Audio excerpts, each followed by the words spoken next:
Halo semua, kembali bersama Neng Desi di channel Cerita Seram. Menyajikan berbagai kisah horor yang pastinya bakal bikin kalian merinding.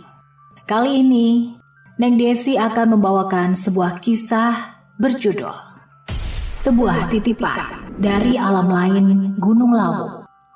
Penulis Alin Ambarwati.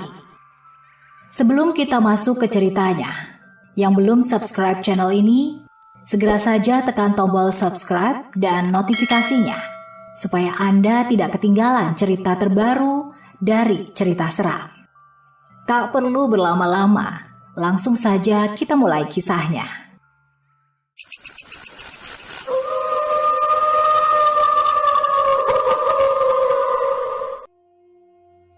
Batara Yuda atau kerap disapa Tara.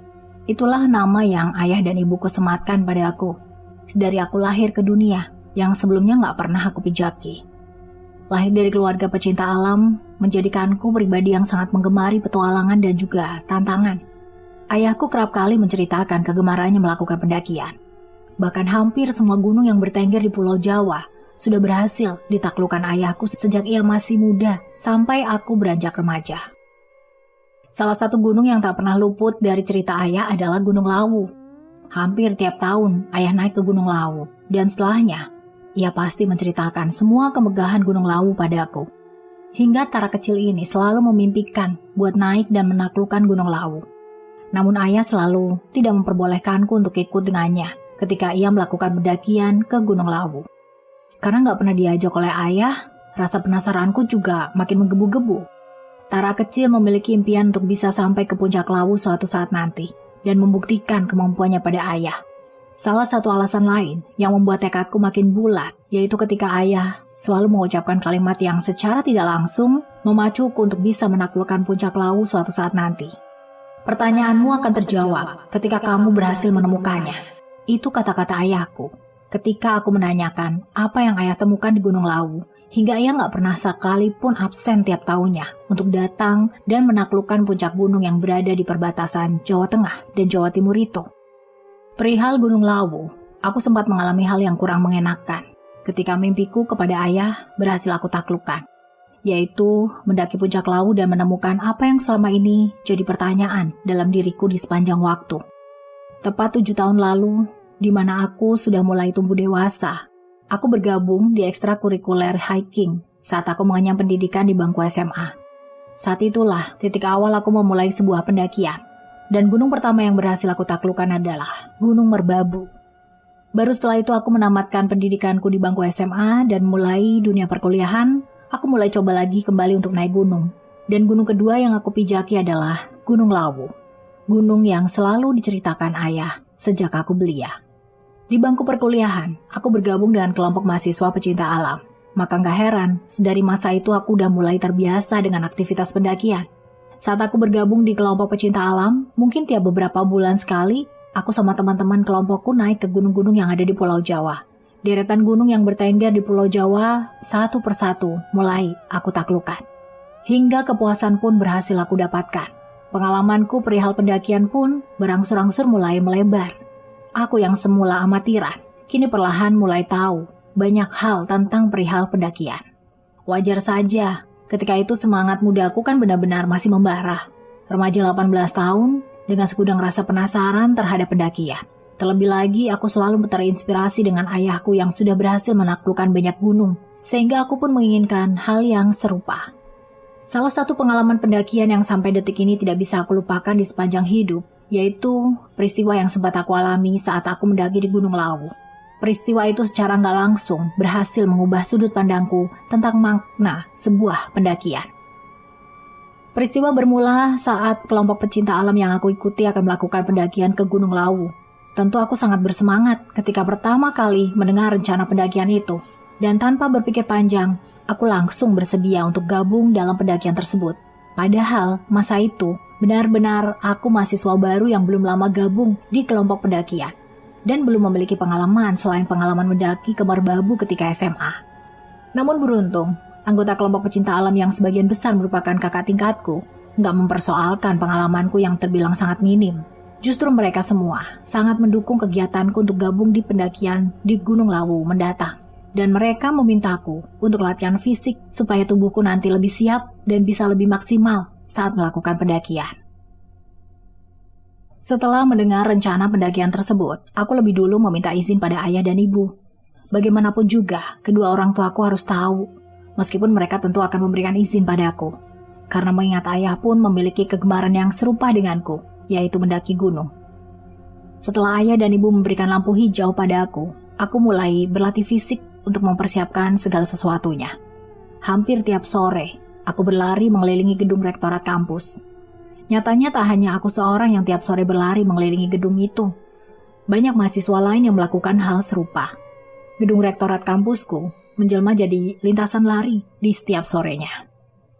Aku kuliah di salah satu kampus ternama di Yogyakarta, kota yang terkenal dengan sebutan kota pelajar dan gudegnya itu. Aku jadi anak rantau di Yogyakarta dan memilih untuk tinggal di rumah kos tak jauh dari kampus tempatku belajar. Perihal pendakian, unit kegiatan mahasiswa pecinta alam yang aku ikuti bukan hanya merencanakan pendakian untuk internal mahasiswa pecinta alam kampusku saja, melainkan juga ini kelompokku tersebut mengadakan pendakian Matara yang tentunya akan diikuti oleh semua kelompok pecinta alam kampus-kampus yang ada di Yogyakarta. Tentu ini akan jadi pendakian yang sangat mengasihkan. Bisa saling sapa dan juga saling mengenal sesama pecinta alam, membuatku makin tak sabar untuk menantikan hari pendakian itu. Karena aku melakukan pendakian bersama kelompok pecinta alam lain juga, aku tidak ingin terlihat amatiran saat pendakian nanti. Meskipun sebelumnya aku baru sekali melakukan pendakian, namun aku harus banyak cari tahu perihal gunung yang akan aku pijaki, yaitu Gunung Lawu. Aku pun kemudian memutuskan membaca banyak artikel dan cerita tentang pendakian yang kerap dibagikan oleh para pendaki di blog pribadi mereka, ataupun di sosial pribadi mereka. Aku juga membaca terkait hal-hal mistis yang kerap kali terjadi di Gunung Lawu. Aku melakukan ini supaya aku tidak mendaki dengan tangan kosong, melainkan aku memiliki bekal yang aku peroleh dari internet, perihal misteri yang kerap terjadi di Gunung Lawu. 2 hari sebelum pemberangkatan, aku memilih untuk mampir ke base camp mahasiswa pecinta alam di kampusku. Setibanya di base camp, aku langsung bersua dan aku memilih untuk diam dan melamun saja di situ. Nyatanya, ada banyak kegundahan yang singgah di pikiranku. Bahkan aku sendiri pun tidak bisa menjelaskannya begitu saja. Sebab aku sendiri pun masih bingung dengan sesuatu yang sampai saat ini masih mengganjal di pikiranku. Saat aku lagi ngelamun, tiba-tiba saja salah satu temanku menghampiri, yaitu Umar. Ia seakan-akan tahu apa yang sedang aku pikirkan sedari tadi, meskipun aku belum berucap apa-apa. Mungkin karena hubungan pertemanan kami udah terjalin cukup lama, sehingga Umar pun mampu dengan cepat memahamiku. "Jangan terlalu dijadiin beban," ucap Umar. Kamu sejak kapan di situ?" tanyaku. "Gimana kau akan tahu kedatanganku kalau dari tadi ngelamun aja?" Aku pun hanya membalas ucapan Umar dengan senyum, tanda tak enak hati kepada Umar yang tak lain temanku. "Jangan sungkan, Tara, aku cukup paham dengan apa yang kamu pikirin," ucap Umar.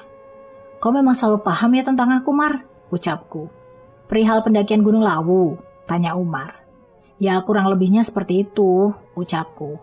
"Apa yang jadi kegundahan kamu?" ucap Umar. "Nggak tahu ya, tiba-tiba aku tuh khawatir dengan pendakian kali ini. Aku nggak cukup percaya diri gitu," ucapku. "Bukankah Gunung Lawu jadi salah satu gunung impianmu? Lalu kenapa kamu jadi ragu?" Aku pun lantas menceritakan kepada Umar perihal keraguanku tersebut yang mana ada hubungannya dengan ayahku. Ayahku tuh selalu menceritakan perihal kemegahan Gunung Lawu. Namun gak lupa juga menceritakan hal tersembunyi di balik kemegahan tersebut yang bahkan sampai detik ini aku belum tahu maksud dari tiap perkataan yang keluar dari mulut ayahku. Aku khawatir semua kemegahan yang ayah gambarkan nyatanya adalah hal yang pelik yang sudah sepatutnya aku hindarkan. Terlebih lagi, ayah selalu tidak memberiku izin padaku untuk mendaki bersamanya di Gunung Lawu. Bukankah ayah memiliki alasan yang cukup kuat untuk itu? Lantas Umar memberikan nasihat pada aku supaya aku gak terlalu larut dalam hal yang belum jelas yang aku ketahui. Menurutnya lebih baik aku cari tahu lebih dulu. Jangan pesimis akan keadaan yang aku sendiri belum tahu. Umar bahkan terus memberikan semangat pada aku supaya aku gak mundur begitu aja. Menurut Umar, pendakian kali ini tuh justru jadi peluang baik supaya aku mampu membuktikan pada ayahku bahwa aku tuh mampu menaklukkan puncak Lawu dan menemukan misteri apa yang selalu diucapkan oleh ayah hampir di tiap tahunnya. Umar juga memberiku semangat supaya aku tuh tetap memiliki kepercayaan diri dalam melakukan pendakian ini. Sebab menurutnya, kalau aku pesimis sepanjang waktu, justru hal itu nanti akan memberikan dampak yang kurang baik bagi diriku, dan juga tentu bagi kawan-kawan yang lain, yang tentunya berada dalam satu kelompok yang sama denganku. Ucapan Umar gak ada salahnya untuk diikuti. Terlebih lagi dia benar-benar memberikan pandangan positif padaku, supaya aku bisa lebih percaya diri dan tidak serta-merta meremehkan kemampuan dalam diriku sendiri. Aku pun mencoba untuk mengikuti apa yang diucapkan Umar. Kini aku pun mulai belajar untuk lebih percaya terhadap diriku sendiri. Aku pun menghela nafas panjang, agar pikiranku jauh lebih tenang dibandingkan dengan sebelumnya. Memang, perasaan khawatir muncul secara tiba-tiba, padahal sebelumnya semangatku benar-benar membara. Bahkan aku terus berlatih hampir tiap sore. Namun entah mengapa, justru saat hari pendakian semakin dekat, tiba-tiba saja keraguan itu muncul seketika. Beruntung ada Umar yang benar-benar mampu menyelamatkanku dari pikiran-pikiran buruk yang seharusnya gak terlintas dalam pikiranku. Makasih banyak ya Mar, kamu udah mau dengerin keresahanku dan juga memberikan pandangan positif yang berhasil membuka pikiran kerdilku ini, ucapku. Santai aja, kita kan teman. Lagi pula kita akan naik bareng, jadi sudah jadi tugasku buat ngeyakinin kamu, ucap Umar. Aku benar-benar berterima kasih pada Umar, karena dia datang tepat pada waktunya, dengan semua pandangan positif yang benar-benar mampu menolongku dari keraguan yang aku sendiri gak tahu ujungnya. Kini aku udah lebih bersemangat dibandingkan dengan sebelum-sebelumnya. Hari pendakian pun tiba. Aku dan Umar udah datang di tempat di mana kami semua akan jumpa dan melakukan perjalanan menuju base camp pendakian Lawu. Di pagi hari yang cerah ini, aku, Umar, dan semua rombongan pecinta alam sekampus Yogyakarta berangkat dari Jogja menuju Solo dengan menggunakan kereta Prambanan Express. Kami memilih untuk menggunakan kereta, ya karena moda transportasi yang satu ini dikenal dengan kenyamanan dan ketepatannya. Karena kami gak pengen waktu pendakian ini akan melebar nantinya. Jadi kami sedari awal udah memilih kereta supaya semua rencana yang sudah kami susun bisa tepat sesuai dengan perencanaan. Kami semua ngerasa seneng karena akhirnya kami bisa datang ke Puncak Lawu. Pengalaman ini benar-benar pengalaman baru bagiku dan tentunya sangatlah berharga. Begitupun dengan teman-teman yang lain. Meskipun di antara mereka mungkin ya udah ada ya yang pernah melakukan pendakian ke puncak Gunung Lawu. Namun mereka semua nampak benar-benar bersemangat dalam pendakian ini. Sehingga semua energi positif dalam diri kami pun berkumpul membentuk semangat yang tentunya tidak akan ada habisnya. Sesampainya di stasiun balapan, perjalanan menuju Tawangmangu dilanjutkan dengan menggunakan bis. Dan kemudian masih akan dilanjutkan lagi dengan perjalanan berikutnya menuju Cemoro Sewu. Sore hari kami akhirnya sampai di base camp pendakian Gunung Lawu via Cemoro Sewu. Karena perjalanan yang tidak sebentar, kami semua pun merasa benar-benar lelah sepanjang perjalanan. Akhirnya kami pun memutuskan untuk istirahat dulu di salah satu rumah warga yang tak jauh dari base camp. Dan kami berencana buat naik ke puncak Lawu selepas maghrib, sebab saat itu benar-benar waktu yang nanggung. Umar pun kemudian beranjak untuk memesan makanan dan minuman untuk kami semua. Sebab nyatanya bukan hanya lelah yang datang menghampiri kami, melainkan lapar dan dahaga tiba-tiba datang silih berganti. Tak menunggu waktu lama, semua makanan dan minuman yang dipesan oleh Umar tiba. Kami pun bergegas menyantapnya dengan lahap. Kami semua memilih untuk fokus pada makanan alih-alih berbincang random mengenai pendakian. Karena perihal perut tentu harus lebih dulu diutamakan. Setelah kami menghabiskan makanan yang telah dihidangkan, kami semua pun memilih untuk tidur sejenak di rumah yang kami singgahi kala itu.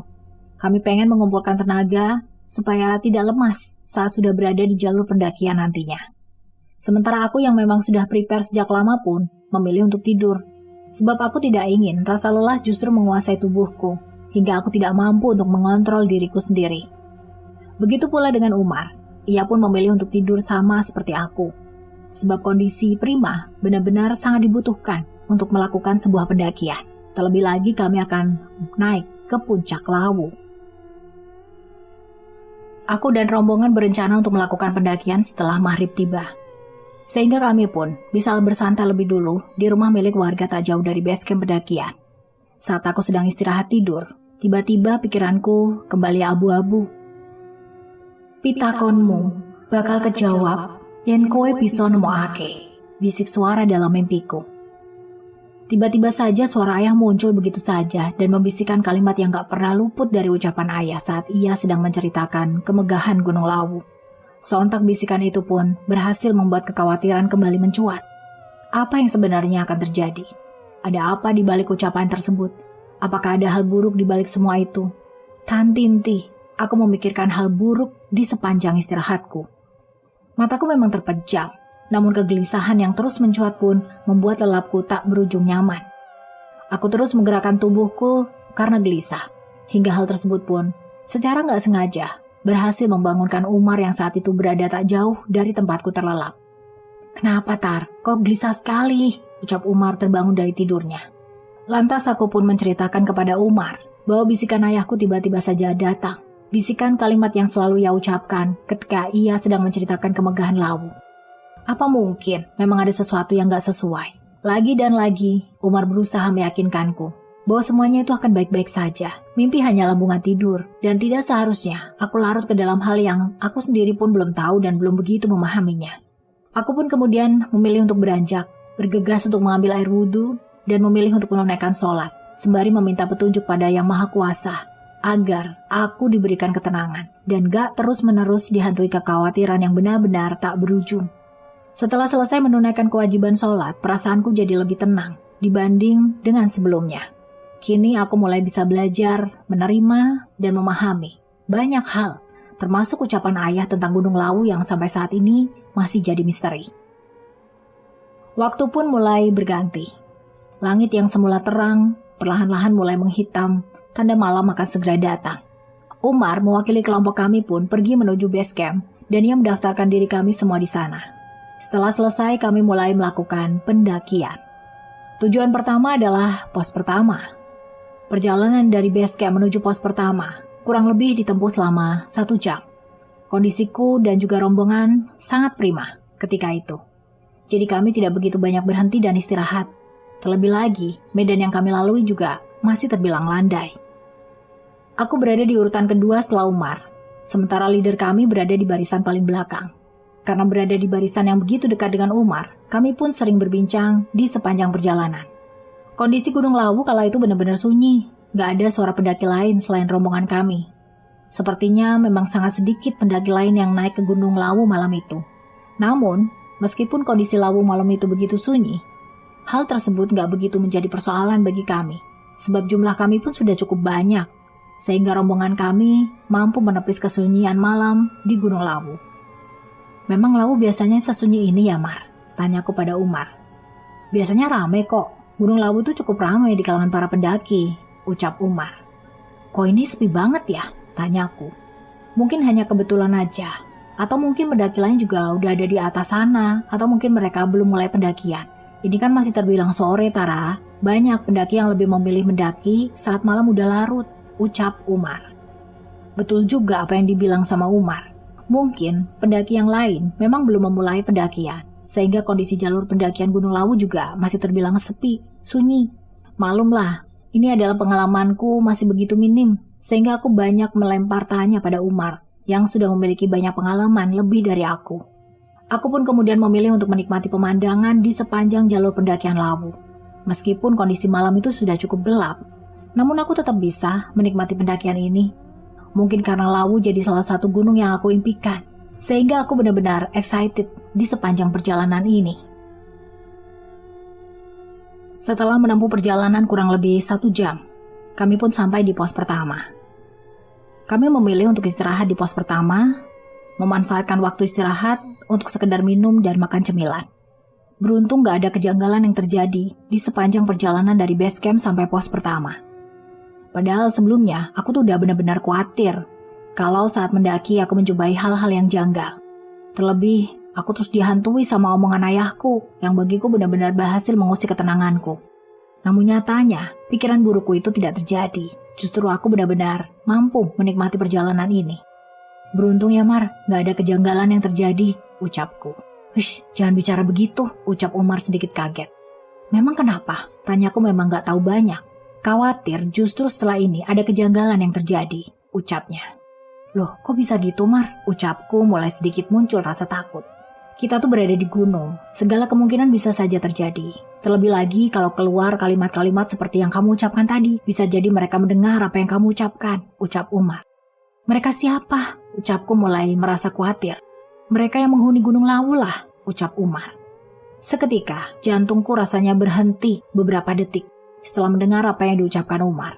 Aku benar-benar gak tahu kalau ucapan yang aku anggap sepele seperti itu ternyata bisa mengundang kejanggalan jika mereka mendengar apa yang aku ucapkan. Duh Mar, kenapa gak bicara sebelumnya? Ucapku. Aku kirain kamu udah tahu, ucap Umar. Aku kan benar-benar minim pengalaman Mar, justru hal-hal seperti itu tuh luput olehku, ucapku. Ya udah, gak usah dipikirin, anggap aja kamu gak berucap apapun ya, ucap Umar. Tapi Mar, udah, anggap aja angin lalu, ucap Umar. Aku pun memilih untuk diam, meskipun pikiranku udah mulai gak beraturan.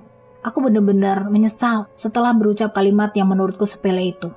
Kalau bisa memutar waktu, akan aku tarik kalimat yang aku ucapkan tadi. Namun sayangnya, waktu gak bisa kembali. Setelah beristirahat cukup lama, leader kami pun mengajak kami untuk melanjutkan perjalanan menuju pos selanjutnya. Saat itu pikiranku udah mulai gak menentu. Tapi Umar terus berusaha untuk menenangkanku. Di tengah-tengah perjalanan, sayup-sayup aku mendengar seseorang memanggil namaku dari kejauhan.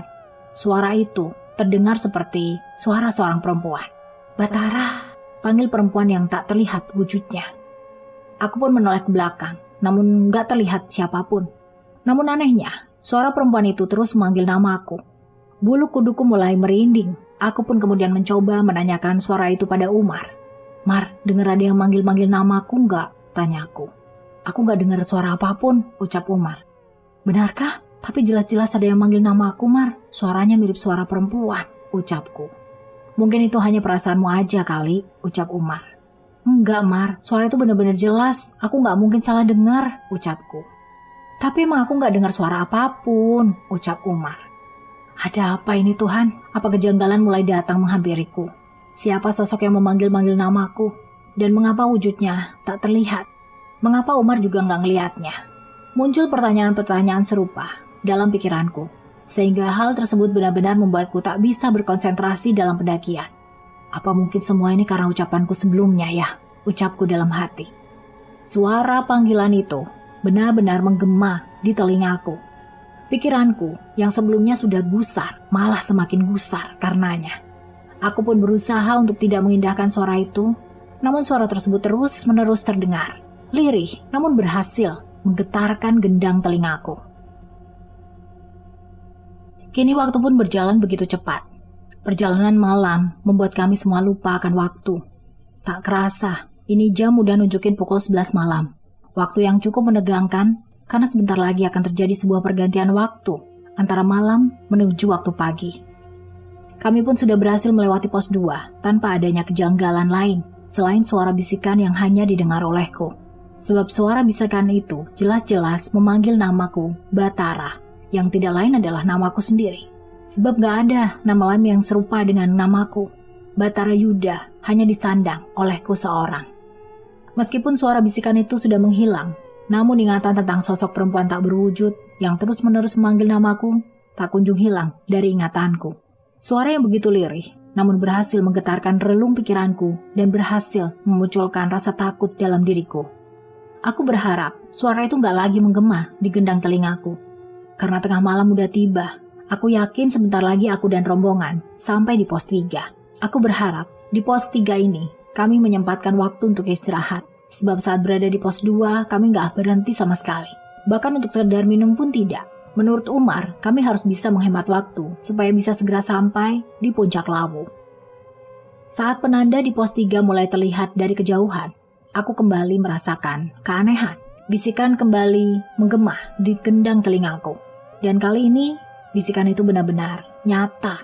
Dan suara bisikan itu bahkan semakin mendekat ke arahku. Namun aku sama sekali tidak melihat sosok apapun atau siapapun, hanya ada aku dan juga rombongan. Sontak kejanggalan tersebut secara gak langsung membuyarkan konsentrasiku. Suara perempuan yang benar-benar halus dan juga lirih itu benar-benar jelas terdengar di gendang telingaku. Aku coba untuk menepisnya, namun gak berhasil.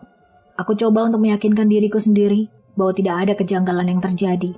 Namun aku benar-benar gak bisa. Semua yang terjadi benar-benar nyata adanya. Sesekali aku coba untuk menutup mataku sembari terus berjalan. Namun bisikan itu masih benar-benar jelas terdengar. "Aku mohon pergi dari sini, jangan mendekat ke arahku," ucapku dalam hati dengan suara yang makin bergetar, tanda rasa takut yang tak mampu aku tepiskan.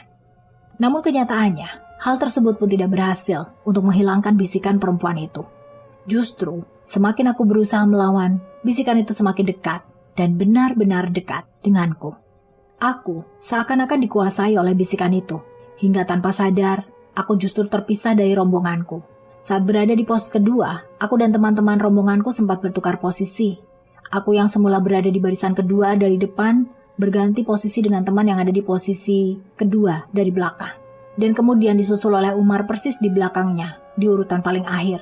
Aku benar-benar gak melihat satu orang pun di depanku saat ini. Bahkan Umar seharusnya berada di belakangku, tidak terlihat olehku. Sontak hal itu benar-benar membuatku sangat kaget, karena semua seakan-akan terjadi secara tiba-tiba. "Kemana perginya semua orang?" ucapku kebingungan. Aku pun kemudian mencoba memanggil satu persatu teman-temanku, termasuk Umar. Aku memanggil mereka dengan suara yang benar-benar lantang. Namun anehnya, gak ada satupun di antara mereka menjawab panggilanku. Jika memang aku tertinggal dari mereka, rasanya posisi kami tentu tidak akan jauh. Sebab saat aku menyadari mereka sudah tidak terlihat oleh mataku, waktunya benar-benar singkat. Namun anehnya, mengapa mereka gak menjawab panggilan? Atau mungkin mereka benar-benar tidak mendengar panggilan dan teriakanku. "Aku harus segera cari mereka," ucapku. Aku pun kemudian mempercepat langkah untuk mencari mereka semua. Aku tidak mempedulikan suara-suara aneh yang terdengar olehku di sepanjang perjalanan yang aku pijaki. Namun nyatanya, semua usahaku untuk menemukan mereka sia-sia. Aku benar-benar tidak berhasil menemukan teman-teman rombonganku. Apa mungkin ada hal buruk yang menimpa mereka? Atau justru hal buruk itu sedang menimpaku? Pikiran mulai tidak tenang. Banyak pemikiran-pemikiran buruk yang terus bersarang dalam kepalaku.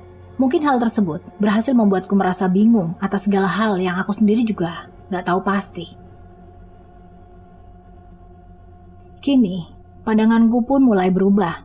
Setelah aku tidak menemukan teman rombonganku termasuk Umar, teman dekatku sendiri.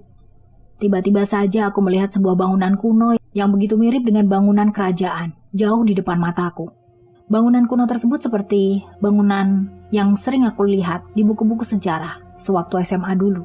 Meskipun bangunan yang aku lihat di depanku begitu mirip dengan bangunan kerajaan, namun aku tidak bisa menyimpulkan bahwa bangunan itu merupakan sebuah kerajaan. Sebab aku masih belum tahu pasti bangunan apa yang berdiri kokoh di hadapanku. Tapi anehnya, mengapa di atas gunung ada bangunan sekokoh dan semegah itu? Bukankah rasanya gak masuk akal? Ingin rasanya aku mendekat ke arah bangunan tersebut, tapi aku khawatir. Rasa penasaranku akan bangunan itu justru nanti membuatku berada di ambang mara bahaya. Terlebih lagi, saat ini aku tidak melihat siapapun. Di sisi lain, suara bisikan perempuan itu terus menggema di telingaku. Semakin lama bisikan itu semakin jelas terdengar, hingga hal tersebut berhasil menepis konsentrasiku terhadap bangunan yang bertengger jauh di hadapanku. Suara perempuan itu seolah-olah mengajakku untuk mendekat ke arahnya. Dan anehnya, aku terbius dengan suara lirih perempuan itu, hingga aku berjalan mendekat ke arah sumber suara itu. Meskipun aku sudah berusaha dengan kuat menahan langkah kakiku sendiri, tapi aku benar-benar gak mampu untuk menghentikan langkah kakiku. Tak lama kemudian, di hadapanku benar-benar telah ada seorang perempuan cantik yang berdiri tepat di depan mataku. Perempuan itu begitu cantik dengan pakaian tradisional Jawa, lengkap dengan selendang dan aksesoris lain melekat di tubuh cantiknya itu. Pakaian yang melekat di tubuh perempuan cantik yang berada di hadapanku begitu mirip dengan pakaian dari kerajaan zaman Jawa kuno. Perempuan di hadapanku terlihat memakai mahkota berwarna emas, berlapis batu permata berwarna hijau dan merah yang berkilauan. "Siapa kamu?" tanyaku gemetaran. Namun perempuan itu justru tak menjawab ucapanku. Ia hanya memanggil namaku sembari mendekat ke arahku. "Batara Yuda?" panggil perempuan itu begitu lirih. "Mengapa kamu tahu namaku? Bahkan kamu tahu nama lengkapku," ucapku gemetaran. Perempuan itu kembali tersenyum padaku, lantas mendekat ke arahku dan menggenggam tanganku secara tiba-tiba. Aku gak bisa mengelak ataupun menghindar. Aku seolah-olah terhipnotis oleh kecantikannya. Perempuan yang tak kukenali tersebut kemudian membawaku pergi menuju bangunan yang aku lihat sebelumnya. Baru beberapa langkah, aku berjalan bersama perempuan yang tak aku kenali itu. Tiba-tiba, seperti ada yang menarik tubuhku dengan paksa. Aku sendiri gak tahu siapa yang menarikku begitu kuat, hingga aku pun berhasil lepas dari genggaman perempuan yang tak aku kenali itu. Ternyata Umar yang menarik tas carrierku dengan begitu kuat. Rupanya Umar sadar kalau aku mulai berjalan menjauhi rombongan. Meskipun aku sendiri gak tahu kalau akulah yang menjauh dari rombongan, bukan teman rombonganku yang tiba-tiba hilang. "Tara, sadar," ucap Umar. Kenapa, Mar? Kamu di sini?" ucapku dengan nada terbata-bata. "Sikapmu benar-benar aneh deh," ucap Umar. "Tadi aku sempet gak ngeliat kamu sama yang lain," ucapku. "Sudah, ayo percepat langkahmu. Kita udah tertinggal jauh nih," ucap Umar. Aku benar-benar gak tahu dengan apa yang sebenarnya terjadi. Bukankah sebelumnya aku berada di tempat di mana ada bangunan besar yang begitu mirip dengan bangunan sebuah kerajaan? Dan bukankah sebelumnya tanganku sedang digenggam oleh perempuan cantik yang aku gak kenal? Bukankah sebelumnya aku benar-benar sendirian? Gak ada Umar atau teman-teman yang lain? Mengapa secara tiba-tiba semua yang aku lihat sebelumnya gak lagi terlihat? Dan mengapa aku kembali berada di jalur pendakian bersama dengan Umar dan teman-teman rombongan yang sudah berjalan cukup jauh di depanku dan juga Umar? Apa sebenarnya yang terjadi? Aku berjalan mengikuti langkah Umar dengan pikiran yang masih gak menentu. Aku benar-benar bingung dengan apa yang sedang menimpa aku. Mengapa semuanya seperti sebuah misteri yang berhasil membuatku benar-benar gak paham dengan apa yang sebenarnya terjadi. Apa yang keliru? Di sepanjang jalan aku hanya berdiam layaknya orang linglung. Umar pun menatapku penuh keheranan. Namun ia gak bertanya banyak hal pada aku. Ia memilih untuk diam lebih dulu, menunggu kondisiku menjadi lebih baik. Umar kemudian mencoba untuk mengalihkan pandanganku dengan menunjuk ke arah rombongan yang nyatanya sudah berjalan cukup jauh dari aku dan juga Umar. Umar kemudian menceritakan padaku apa yang sebenarnya terjadi menurut kacamata Umar. "Lihat, mereka jalannya udah jauh banget tuh," ucap Umar. "Kita ketinggalan," tanyaku. "Kita tertinggal cukup jauh karena kamu," ucap Umar. "Memangnya apa yang terjadi, Mar?" tanyaku. Umar pun kemudian menjelaskan bahwa sikapku mulai aneh semenjak melewati pos pertama. Sejak pertama kali aku menceritakan pada Umar kalau aku mendengar suara perempuan manggil-manggil namaku. Sejak saat itu, sikapku udah mulai aneh. Aku sering bincang sendiri, tatapanku kosong, dan tiap kali Umar melemparkan pertanyaan padaku, pasti aku ngejawabnya dengan jawaban yang gak sesuai dengan apa yang ditanyakan sama Umar. Sampai Umar beberapa kali menegurku, tapi aku gak mengindahkannya. Puncaknya yaitu ketika kami melintasi sepanjang jalan dari pos kedua menuju pos 3. Sikapku benar-benar aneh menurut Umar. Aku semakin sering berbincang seorang diri. Tiba-tiba saja aku memilih jalur lain yang justru tidak sesuai dengan jalur yang seharusnya dilewati rombongan kami. Karena merasa janggal dengan sikapku yang begitu, Umar pun memilih untuk berjalan mengikutiku. Dan saat aku berjalan cukup jauh hingga berada di ambang jurang, Umar pun kemudian menarik carrierku dengan sangat kuat supaya aku gak jatuh ke dalam jurang tersebut. Umar gak berpikir jika sikapku akan sejauh itu. Mendengar apa yang diceritakan oleh Umar, aku benar-benar kaget karena apa yang aku alami dengan apa yang Umar lihat benar-benar bertolak belakang di dalam ingatanku. Di dalam ingatanku, aku sama sekali tidak melihat ada jurang. Bahkan aku merasa bahwa jalan yang aku pijaki adalah jalan yang benar. Tapi mengapa yang terlihat oleh Umar benar-benar berbeda dari pandanganku? Apa yang sebenarnya terjadi? Aku pun kemudian mencoba menghela nafas panjang, perlahan-lahan menceritakan apa yang sebenarnya terjadi pada aku, dan semuanya benar-benar berbeda dari pandangan Umar. "Apa yang kamu lihat tidak seperti yang aku alami," ucapku lirih. "Maksud kamu apa?" tanya Umar keheranan. "Aku tidak mengambil langkah yang salah, dan aku tidak melihat jurang dalam ingatanku. Aku tidak mungkin salah, Tar. Bahkan teman-teman yang lain udah melihat gelagat aneh dari semua sikap yang kamu tunjukkan," ucap Umar. "Tapi semua yang kamu ucapkan gak sama seperti yang aku alami." Umar benar-benar keheranan. Ia kemudian meminta aku untuk menceritakan apa yang sebenarnya terjadi. Ia meminta untuk menceritakan semuanya secara detail, sejak dari awal hingga akhir. Aku pun kemudian menceritakan semua kejadian yang aku alami dari semua hal yang aku lihat. Semua bermula dari bisikan perempuan yang terus memanggilku, hingga tanpa sadar aku mengikuti sumber bisikan itu. Hingga aku berada di tempat yang aku sendiri gak tahu. Aku hanya melihat ada sebuah bangunan besar dalamnya. Bangunan yang lebih mirip dengan bangunan kerajaan.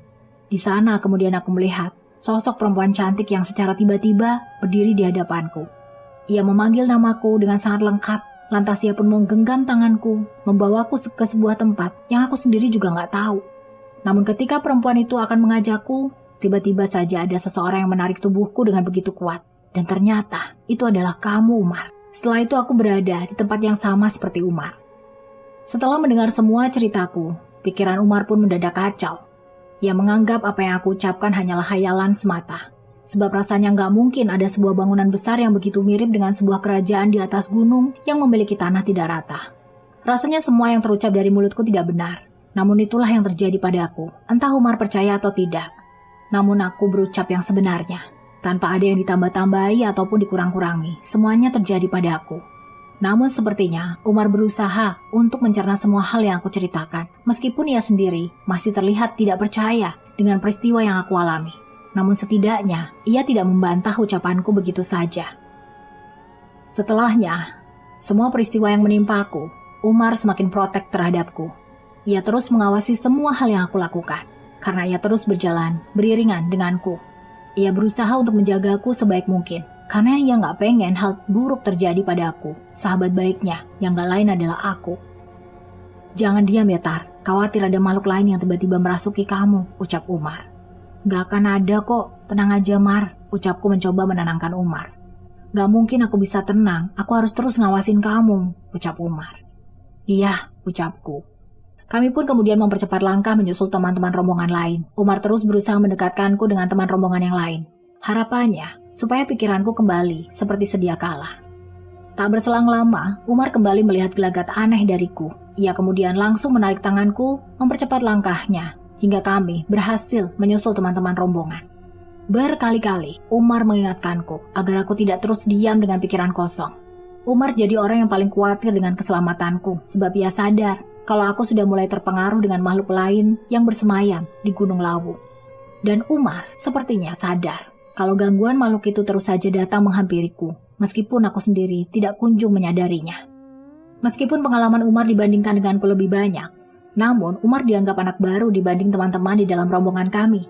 Pengalaman pendakian Umar masih tergolong sedikit, sehingga saat ia melihat gelagatku yang semakin aneh tiap waktunya, ia benar-benar merasakan rasa takut yang luar biasa. Umar benar-benar khawatir kalau aku tak cukup kuat untuk sampai di puncak Lawu. Bahkan Umar pun sempat berpikiran buruk. Ia berpikir apa aku masih bisa selamat atau aku akan berakhir tragis di Gunung Lawu. Gunung impianku ini. Tapi Umar terus berusaha untuk mendoakan keselamatanku, sahabat dekatnya. Karena rasa khawatirnya yang begitu dalam, Umar pun kemudian memilih untuk menghampiri Faras, ketua Mapala di dalam rombongan kami. Umar menghampiri Faras dan sembari terus mengawasiku tanpa henti. Tatapannya benar-benar gak bisa lepas dari diriku. Umar ingin melaporkan semua gelagat aneh yang ditunjukkan olehku. Ia juga ingin menceritakan segala peristiwa yang terjadi sebelumnya, baik dari sudut pandang Umar maupun dari sudut pandangku. Umar ingin mencari solusi terbaik yang bisa mengembalikan diriku menjadi sosok Tara sebelumnya. Sembari terus mengawasiku dan menjagaku, Umar terlihat berbincang dengan Faras untuk memperbincangkan perihal diriku. Bang, ada yang gak beres nih dari Tara, ucap Umar.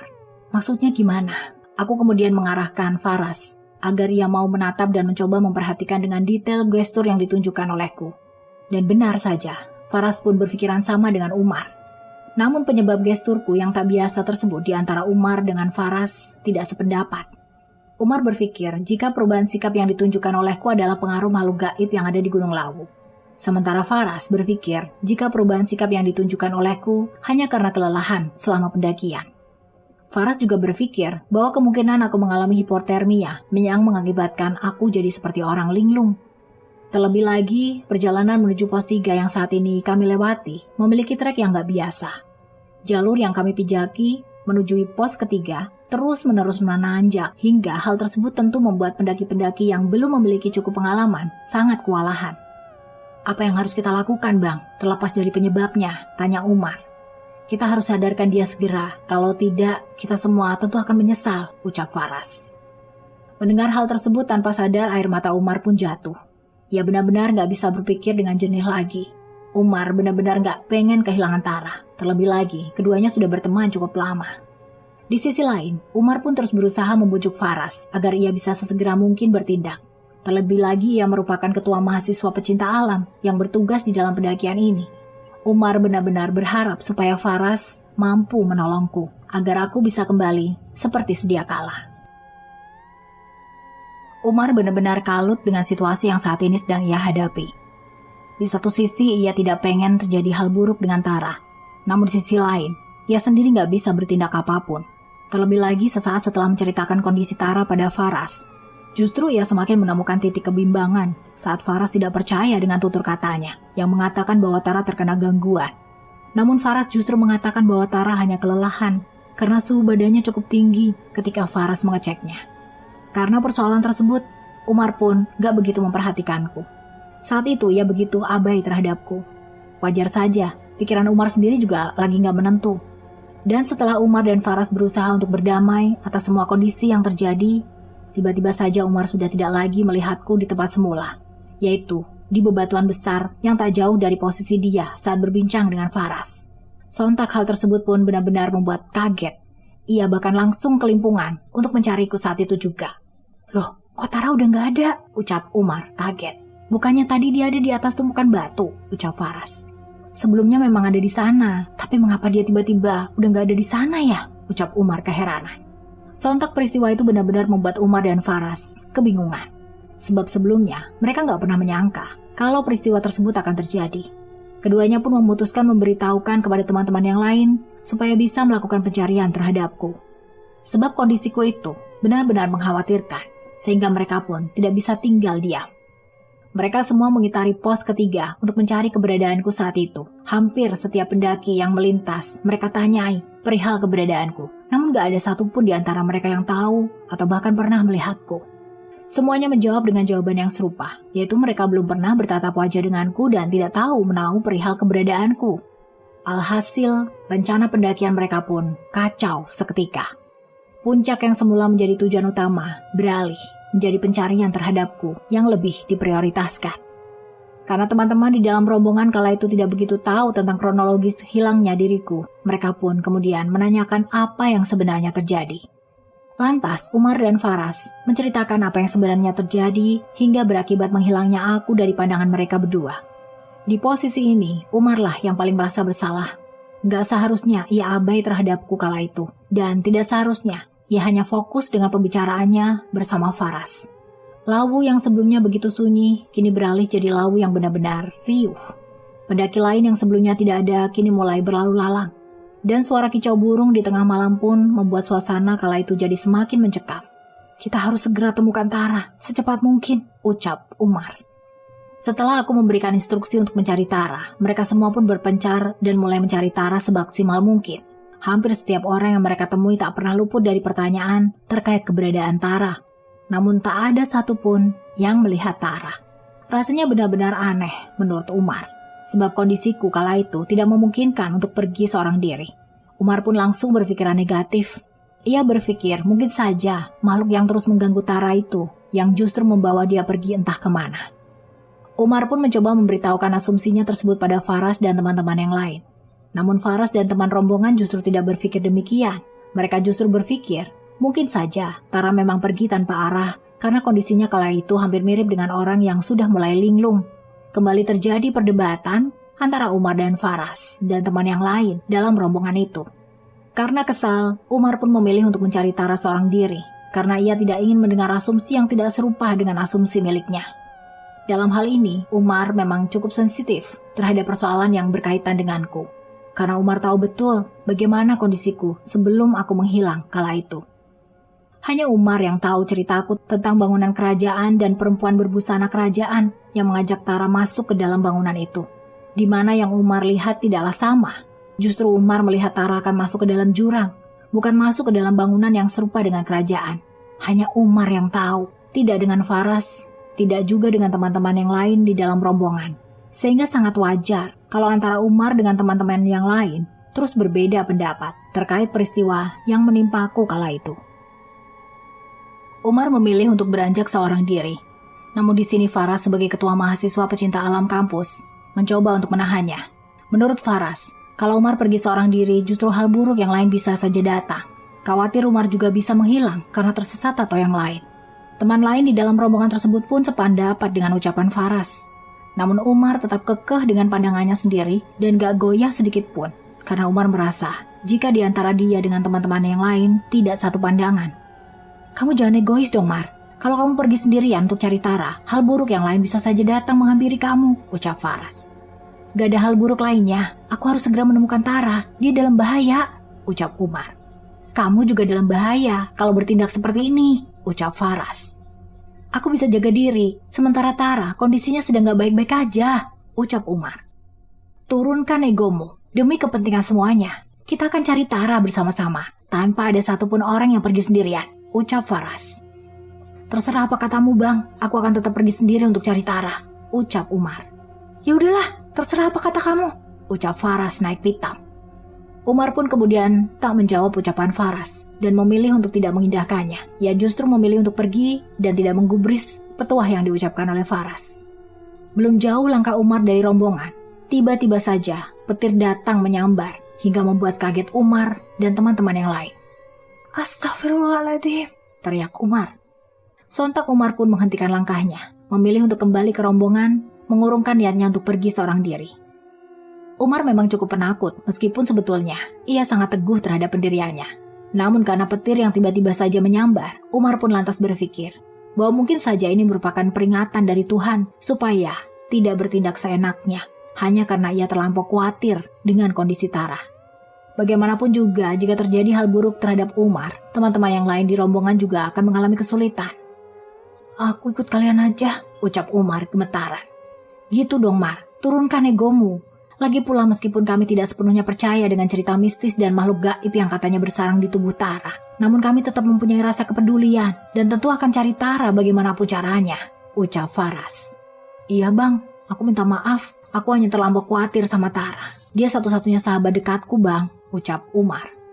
Khawatir boleh, tapi pikiran kita tuh harus tetap jernih. Kita tuh harus berpikir sebab akibat atas apa yang kita lakukan. Pokoknya kamu jangan bertindak sendirian, karena jika kamu juga hilang, yang repotkan kami semua, ucap Faras tegas. Iya bang, ucap Umar. Umar pun mulai berusaha menurunkan egonya sendiri dan tidak lagi bertindak seorang diri. Bagaimanapun juga, Umar mendaki bersama teman-teman dalam rombongannya, sehingga segala tindakan harus dibicarakan dengan yang lain, tanpa ada yang memilih untuk bertindak semena-mena. Mereka pun semua akhirnya kembali fokus mencari keberadaan Tara. Mereka mengitari semua titik di posko ketiga, namun gak ada jejak sedikit pun yang berhubungan langsung dengan keberadaan Tara. Hingga tak jauh dari pos 3, Faras menemukan benda yang menurutnya begitu aneh. Ia menemukan sebuah gelang warna emas yang begitu mirip dengan gelang kerajaan zaman kuno. Ia kemudian mengambilnya dan menuturkan penemuannya pada teman-teman yang lain. Aku menemukan ini teman-teman, ucap Faras. Apa itu bang? Tanya Umar. Gelang emas, mirip dengan gelang kerajaan zaman kuno, ucap Faras. Jangan diambil bang, letakkan di tempat semula, ucap Umar gemetaran. Kenapa? Tanya Faras. Pokoknya jangan diambil, khawatir gelang itu justru akan mengundang malapetaka, ucap Umar. Beruntung, Faras pun mau mengikuti omongan Umar dan bergegas untuk meletakkan apa yang ditemukannya tersebut ke tempat semula. Meskipun Faras sendiri masih bertanya-tanya, memang apa kaitannya antara gelang dengan malapetaka? Lantas, karena tidak ingin membuat Faras terus bertanya-tanya, akhirnya Umar pun menceritakan sebuah kejadian yang pernah didengarnya.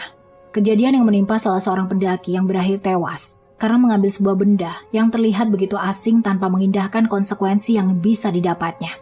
Benda yang diambil oleh pendaki itu mungkin hampir mirip dengan benda yang ditemukan oleh Faras, yaitu sebuah gelang yang begitu mirip dengan gelang kerajaan. Memang, sejatinya yang melakukan pendakian di gunung manapun, mawas diri sangatlah dibutuhkan. Karena kita berdampingan dengan alam lain yang kita sendiri juga tidak tahu. Sehingga saat mendaki kita hanya bisa menjaga sikap, lisan, dan juga semua perbuatan kita, supaya terhindar dari malapetaka yang bisa saja datang mendera. Setelah persoalan gelang emas yang ditemukan oleh Faras usai, Umar bersama teman-teman yang lain kemudian memilih untuk melanjutkan mencari Tara. Mereka terus fokus di posko ketiga dan jalur dari posko kedua menuju posko ketiga. Mereka berharap Tara bisa ditemukan dalam keadaan baik tanpa kurang suatu apapun. Setelah tidak menemukan titik terang, Faras pun berinisiatif untuk mencari bantuan tim ranger yang ada di base camp. Ia pun kemudian mengajak semua anggota di dalam rombongan untuk kembali ke base camp. Menurut Faras, akan lebih mudah kalau melibatkan tim ranger yang ada di base camp Lawu, karena mereka tentu lebih paham dengan titik-titik tertentu yang ada di jalur pendakian Lawu. Awalnya, Umar merasa keberatan kalau harus turun lagi dan kembali ke base camp karena ia belum menemukan Tara. Namun setelah Faras berusaha untuk menjelaskannya, Akhirnya ia pun bersedia untuk turun bersama. Karena Faras tidak ingin ada satu anggota pun yang tertinggal di jalur pendakian. Ia khawatir kejadian yang menimpa Tara akan menimpa anggota yang lainnya lagi. Akhirnya mereka pun semua kembali ke base camp. Dengan langkah yang sengaja dipercepat, mereka menempuh perjalanan dari posko ketiga menuju base camp Gunung Lawu. Wajah cemas jelas tergambar dari semua anggota, terutama Umar. Setelah menempuh beberapa jam, mereka pun akhirnya sampai di base camp. Faras kemudian bergegas pergi ke posko pendaftaran dan meminta bantuan dari tim ranger yang ada di sana. Faras menceritakan perihal hilangnya Tara kepada tim ranger yang saat itu bertugas di base camp Gunung Lawu. Faras meminta Umar untuk menceritakan kronologis kejadian menghilangnya Tara kepada tim yang saat itu sedang bertugas. Umar menjelaskan bahwa sebelum Tara menghilang, ia bersikap aneh, melihat hal-hal yang tak masuk akal. Seperti bangunan yang menyerupai sebuah kerajaan, dan bahkan ia sempat bertemu, diajak pergi oleh seorang perempuan cantik yang begitu mirip dengan putri raja. Umar juga menceritakan bahwa setelah kejadian itu, sikap Tara makin aneh, dan hal tersebut membuat dirinya khawatir. Dan saat Umar sedang berbincang dengan Faras, tiba-tiba saja Tara menghilang entah kemana. Umar sendiri juga nggak tahu kemana langkah Tara, karena pada saat itu ia lagi fokus dengan Faras. Setelah mendengar semuanya, petugas base camp pun bergegas menghubungi tim SAR untuk segera dilakukan pencarian terhadap Tara. Umar lantas dimintai keterangan lebih lanjut oleh seorang petugas base camp. Umar diminta menunjukkan foto diri Tara dan diminta untuk mengisi biodata lengkap Tara. Umar pun bergegas melakukannya tanpa berpikir panjang karena harapannya saat itu hanyalah kembalinya Tara. Tak lama kemudian, tim SAR tiba. Pencarian terhadap Tara langsung dilakukan. Namun sebelumnya, mereka lebih dulu menyiapkan skema pencarian sekaligus mengelompokkan para pencari menjadi beberapa kelompok supaya semua titik yang ada di Gunung Lawu bisa disisir tanpa ada yang terlewat. Pencarian pun dimulai. Umar bergabung bersama Faras dan juga beberapa orang dari tim SAR. Di posisi tersebut, rasa khawatir Umar benar-benar kentara. Beberapa kali, Faras terlihat menenangkan Umar. "Udah Mar, aku tahu kamu benar-benar khawatir. Tapi alangkah baiknya, kamu fokus terhadap pencarian ini dan pikiran kamu harus bisa tenang supaya kondisimu itu nggak drop," ucap Faras. "Aku benar-benar mengkhawatirkan Tara, Bang," ucap Umar. "Kami semua juga mengkhawatirkan Tara, tapi kita juga harus percaya bahwa Tara pasti akan selamat," ucap Faras. "Apa Tara benar-benar bisa selamat, Bang?" ucap Umar. "Kita harus percaya itu," ucap Faras. Ada benarnya juga ucapan Faras. Kita memang harus yakin terhadap takdir. Jika takdir berkata Tara akan selamat, tentu Tara akan selamat, bagaimanapun caranya. Maka dari itu, fokus dan terus berdoa sangatlah perlu. Puff yang terjadi pada Batara Yuda. Terakhir kali aku melihat Umar sedang berbincang serius dengan Faras. Aku melihat keduanya berdebat, dan hal utama yang menjadi perdebatan di antara keduanya adalah perihal diriku. Saat itu aku pengen rasanya melerai perdebatan di antara keduanya. Namun aku benar-benar gak mampu untuk beranjak dari bebatuan tempat di mana aku duduk. Bahkan untuk sekedar berucap satu kata pun gak bisa. Rasanya tubuhku benar-benar terkunci saat itu. Badanku benar-benar lemas. Mulutku benar-benar membisu. Dan aku tidak mampu untuk bertindak apapun ketika itu. Tiba-tiba saja pandanganku gelap. Wajah Umar dan Faras perlahan-lahan mulai bias. Aku tidak mampu mengendalikan diriku sendiri. Tak lama kemudian, aku pun tumbang dan tak tahu apa yang terjadi pada diriku. Tiba-tiba saja, aku mendengar suara perempuan yang sama persis dengan suara perempuan yang sebelumnya aku temui. Ia pun kemudian bangkit dari ketidaksadarannya tersebut secara perlahan dan mulai mencari-cari sumber suara perempuan itu. Namun, aku tidak melihat siapapun. Bahkan Faras dan Umar yang sebelumnya ada di hadapanku juga mendadak entah pergi kemana. Tak terlihat. "Aku di mana?" ucapku lirih kala itu. Tiba-tiba saja, dari kejauhan, aku melihat langkah kaki seorang perempuan yang terlihat akan menghampiriku. Aku tidak bisa berbuat apa-apa ketika itu. Tubuhku masih benar-benar lemas. Perempuan itu datang menghampiri dan mengajaknya untuk pergi. Seperti terhipnotis, aku pun lantas mengikuti langkah perempuan itu. Perempuan berparas ayu dengan senyuman manis terlukis dengan begitu jelas di wajah cantiknya. Perempuan itu lantas membawaku menuju ke dimensi lain. Dimensi yang aku sendiri juga nggak tahu. Dimensi yang sebelumnya belum pernah aku pijaki. Pandangan yang dilihat olehku benar-benar berbeda. Sebelumnya aku hanya melihat hutan dan tanah yang terus menanjak. Namun kali ini aku tidak lagi melihat hutan, semak belukar, ataupun bebatuan terjal. Saat itu, aku seakan-akan sedang berada di sebuah padepokan dengan pelataran yang begitu luas. Namun aku sama sekali belum pernah melihat padepokan semegah itu. Rasanya benar-benar asing bagiku. Tak jauh dari padepokan yang dilihat olehku, terdapat beberapa rumah joglo berbahan kayu lengkap dengan penghuninya. Namun anehnya, sikap yang ditunjukkan oleh orang-orang tersebut sangatlah dingin. Tak ada sedikit pun senyum mereka dari wajah mereka. Dan sikap mereka juga menunjukkan ketidaksukaannya terhadap diriku. Aku mencoba untuk melempar senyum pada mereka satu persatu, namun mereka justru membalasnya dengan tatapan dingin. Sontak hal itu benar-benar membuatku merasa takut dan merinding seketika. Aku di mana sebenarnya? Mengapa tatapan mereka begitu sinis terhadapku? Bukankah mereka baru berjumpa denganku? Tapi mengapa mereka seakan-akan menunjukkan ekspresi marah terhadapku? Ucapku dalam hati. Perempuan yang ada di depanku seakan-akan tahu perihal kekhawatiranku tersebut terhadap situasi yang aku hadapi. Ia pun kemudian berbalik arah dan menghampiriku seketika. Ia lantas berjalan beriringan bersamaku sembari membisikkan beberapa kalimat yang ternyata berhasil membuatku merasa tenang dibanding sebelumnya. Kedudukanmu jauh di atas mereka. Jangan berpikir mereka membencimu, justru mereka seharusnya memegang kendali atas mereka. Ucap perempuan itu lirih dengan bahasa kromo yang terlontar dari bibir tipisnya. Mengapa kamu membawaku ke sini? Tanyaku. Kamu akan tahu alasanku membawamu kemari, ucap perempuan itu. Saya pengen kembali, ucapku.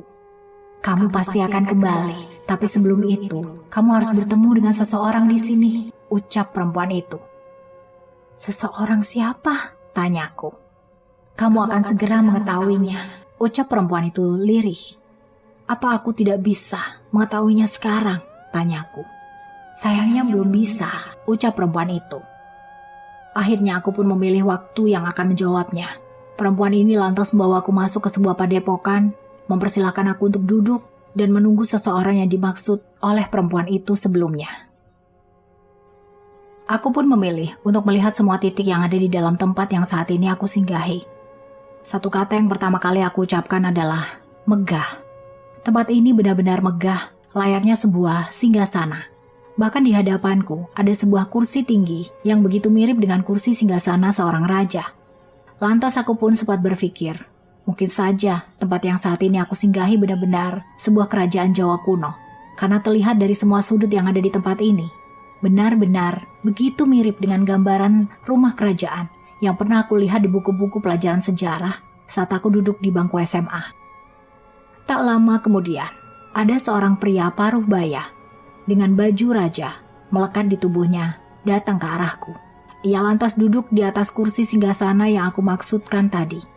Perempuan yang mengantarku sebelumnya nampak memberi hormat kepada lelaki parubaya tersebut. Tak lupa ia juga memintaku untuk sedikit menunduk di hadapan lelaki parubaya tersebut. Aku benar-benar terpana melihat kegagahan lelaki di hadapanku. Aku bahkan tidak mampu berucap satu kata pun karena terlalu terkesima dengan karisma yang terpancar dari laki-laki parubaya itu di hadapanku. Dari apa yang aku lihat, lelaki parubaya tersebut nampak memiliki tahta ataupun kedudukan yang begitu tinggi. Sebab semua orang yang aku lihat di sana terlihat memberi hormat padanya. Maka tak heran kalau sebelumnya perempuan yang membawaku datang itu memintaku untuk menunduk dan memberikan hormat. Tak lama kemudian, lelaki parubaya itu lantas memintaku untuk mendekat ke arahnya. Entah apa yang akan dilakukan oleh lelaki parubaya itu padaku. Aku benar-benar gemetaran. Lelaki itu benar-benar gagah rupawan. Pakaian yang dikenakan juga menyerupai seorang raja dari kerajaan Jawa kuno. Namun aku sendiri belum pernah melihat sosok yang saat ini berada di hadapanku. Ketika lelaki itu memintaku untuk datang mendekat ke arahnya, langkahku benar-benar lirih. Aku khawatir salah sikap atau salah ucap. Karena aku yakin kalau aku tidak berhati-hati sesuatu yang buruk bisa saja datang menghampiri. Dan aku tidak ingin hal-hal buruk datang menghampiriku. Aku memanggilmu karena ada hal yang ingin aku titipkan kepadamu. Perihal bapakmu, Jumantara, ucap lelaki itu. Sontak, aku merasa begitu kaget ketika nama ayahku disebut oleh lelaki di hadapanku. Muncul banyak sekali pertanyaan dalam otakku perihal ayahku. Apa mungkin pendakian ayah tiap waktu ke Gunung Lawu ada hubungannya dengan lelaki di hadapanku saat ini? Apa hubungan di antara keduanya? Apa mungkin ayahku melakukan hal sesat atau semacam pemujaan terhadap lelaki parubaya di hadapanku saat ini? Apa yang tidak aku ketahui? Apa yang sebenarnya terjadi? Wajahku makin pucat pasi. Setelah mendengar nama ayahku disebut, tanganku yang semula hangat berubah jadi sangat dingin, gemetaran, dan aku tidak bisa bersikap biasa-biasa saja. Perempuan yang membawaku ke tempat ini pun kemudian datang mendekat ke arahku. Ia membawakan secangkir minuman hangat untuk menenangkanku. Namun aku enggan untuk meminumnya, meskipun sedari tadi perempuan itu terus memintaku agar bisa meminum minuman itu. Ingin rasanya aku kembali ke tempat semula. Lantas aku pun mencoba menepuk-nepuk pipi kanan dan kiriku, berharap semua hal yang aku alami saat ini hanyalah mimpi, bukan kenyataan. Namun sudah berkali-kali aku coba menepuk pipi kanan dan kiriku, semuanya terasa sia-sia. Aku tak kunjung kembali dan justru aku merasakan sakit dari tepukanku yang cukup keras. Itu artinya aku memang sedang tidak bermimpi. Aku berada dalam kenyataan yang membuatku merasa gak karuan. Tanpa sadar, air mataku menetes dari pelupuk mataku karena aku benar-benar takut jika kehadiranku di dimensi yang ini, yang aku sendiri juga gak tahu, justru membuatku tidak berhasil kembali ke duniaku yang sebenarnya.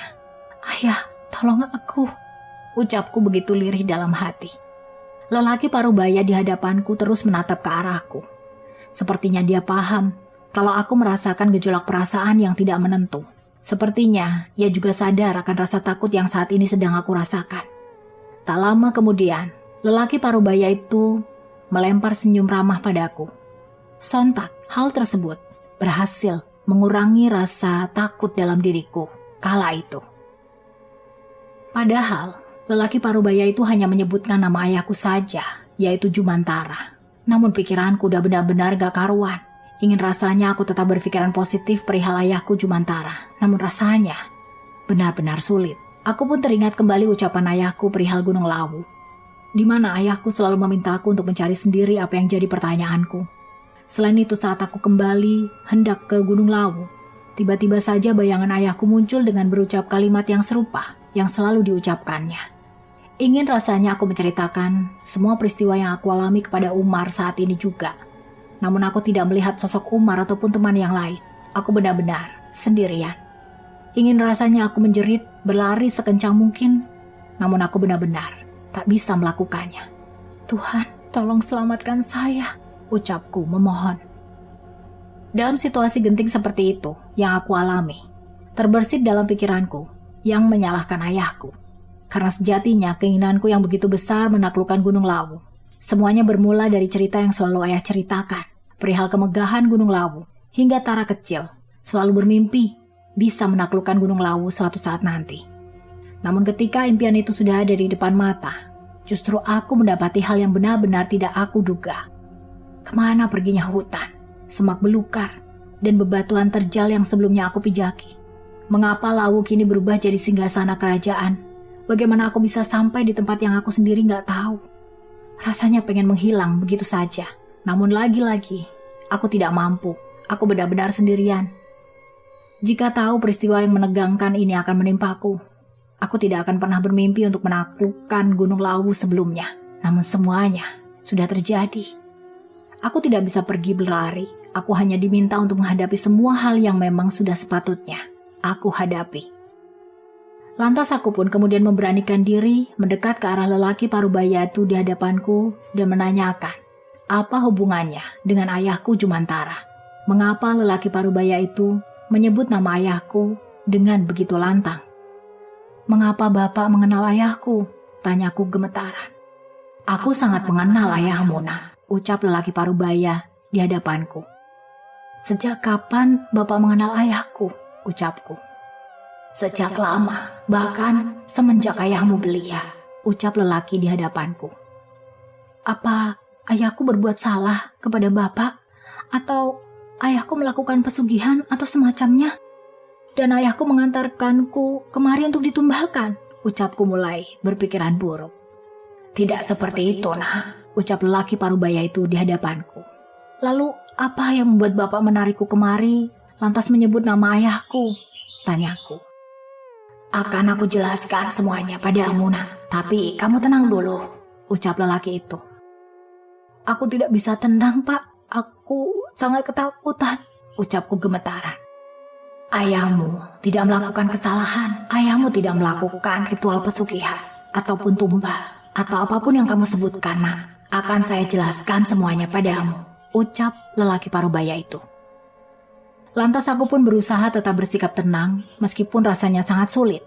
Aku kemudian mencoba untuk menarik nafas begitu panjang, mencoba untuk duduk dengan tenang di hadapan lelaki parubaya yang begitu mirip dengan sosok seorang raja. Aku tak menyentuh sedikit pun minuman yang dihidangkan di sana. Aku tidak ingin menyentuh apapun yang berasal dari dimensi yang aku sendiri nggak tahu. Aku khawatir justru apa yang aku lakukan di tempat ini akan membuatku tidak bisa kembali ke duniaku yang sebenarnya. Aku benar-benar tidak ingin hal itu terjadi. Setelahnya, lelaki parubaya di hadapanku menceritakan perihal hubungannya dengan ayahku sejak awal hingga saat ini. Aku coba untuk menyimaknya dengan seksama, meskipun begitu sulit untuk mencerna semua ucapan yang dilontarkan oleh lelaki itu. Karena ia terus menggunakan bahasa Jawa kromo alus yang tidak begitu aku pahami makna di balik ucapannya. Namun paling tidak, aku paham sedikit-sedikit. Lelaki parubaya di depanku tersebut kemudian menceritakan perihal silsilah Raja Majapahit. Dari raja yang pertama hingga keturunan-keturunannya. Hingga ada titik di mana nama ayahku disebut oleh lelaki parubaya di hadapanku.